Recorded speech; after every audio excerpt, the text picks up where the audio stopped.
Salamlayırıq bizi izləyənlərə.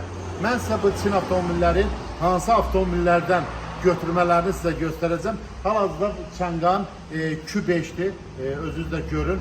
Mən sizə bu hansı avtomobildən arxa işlə hissələrini və ya ön işlə hissələrini hansı avtomobillərdən götürüb vurublar bura, mən sizə onu göstərim. Bax sizə göstərirəm, baxın. Hal-hazırda arxa işlə hissələrə baxın. Alt çaşka, baxın, gördünüz.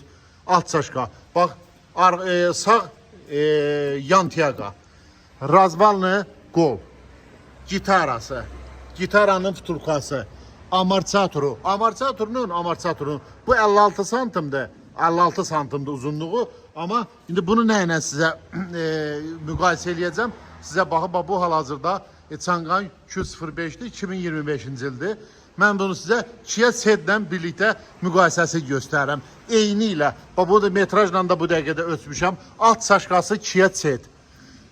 Yan arxa ştanqası Kia Ceed. Razvanlı qolu Kia Ceed. Gitara Kia Ceed. Yəni bunların hamısı Kia Ceed-lərlə demək olar ki, amma əyləc sistemi fərqlidir. Əyləc sistemi support sistemidir, aporlardır. Bunlar fərqlidir. Yəni kimlərdə bu Çangan Q05'lərdə sıradan çıxan arxalarda problem olarsa, yəni bilin ki, Kia Ceed-dir, Hyundai i30'dur.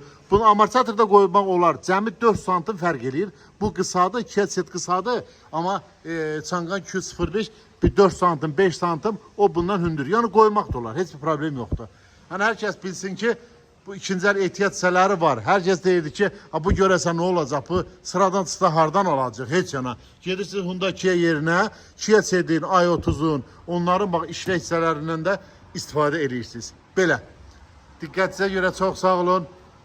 Heç də narahatçılığınız olmasın ki, bu sıradan çıxsa neyniyəcəyik? Hamısı tapılır. İkinci əl olsun, birinci əl olsun. Yəni var. Heç bir narahatçılıq yoxdur. Amma deyirəm 5 santim amortisatorunda fərq var. İndi burada Kia Optima var. Bax bu da hal-hazırda Kia Optima'dır. Kia Optima'nın arxa amortisatorları məhz elə o Çangan Q05'lərə də gedir. Belə. Diqqətiniz üçün çox sağ olun. Heç də narahatçılığınız olmasın. Sürün getsin. Hər şey yaxşı olacaq.